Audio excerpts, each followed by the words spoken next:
अनुसूचित जातीमध्ये उपवर्गीकरण करून सरकार फूट पाडायचा प्रयत्न करत आहे, असा आरोप करत Republican party of India Athawale गट यांच्या वतीने प्रशासनाला निवेदन देण्यात आलं आहे। आगामी काळात होऊ घातलेल्या जनगणना पूर्ण झाल्याशिवाय हे वर्गीकरण करू नये, अन्यथा तीव्र आंदोलन करण्यात येईल, असा इशारा देखील यावेळी देण्यात आला आहे। प्रतिनिधी रियाज कुरेशी, DLP न्यूज, परभणी।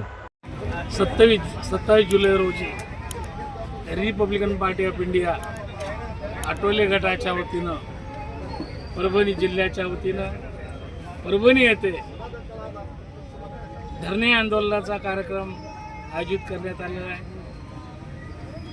त्याची पार्श्वभूमी अशी आहे की महाराष्ट्रामध्ये अनुसूचित जातीमध्ये अ व क असं वर्गीकरण होऊ घातलेलं आहे। त्याला विरोध करण्यासाठी भारतीय राज्यघटनेला शीर्षस्थानी ठेवून रिपब्लिकन पक्षानं हे आंदोलन उभं केलेलं आहे। खरं म्हणजे हे जे होऊ घातलेलं जे वर्गीकरण आहे ते घटनाबाह्य, बेकायदेशीर आणि बेमुरतपणाचं आहे।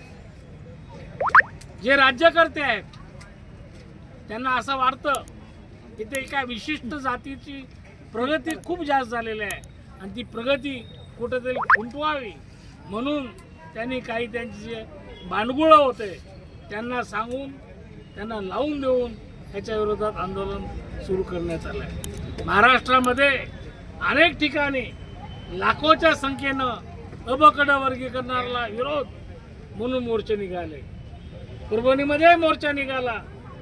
आज रिपब्लिकन पक्षानं अशी भूमिका घेतली की जातवार जनगणना जोपर्यंत होत नाही तोपर्यंत वर्गीकरणाचा विचारही होऊ नये, अशा प्रकारची भूमिका आहे।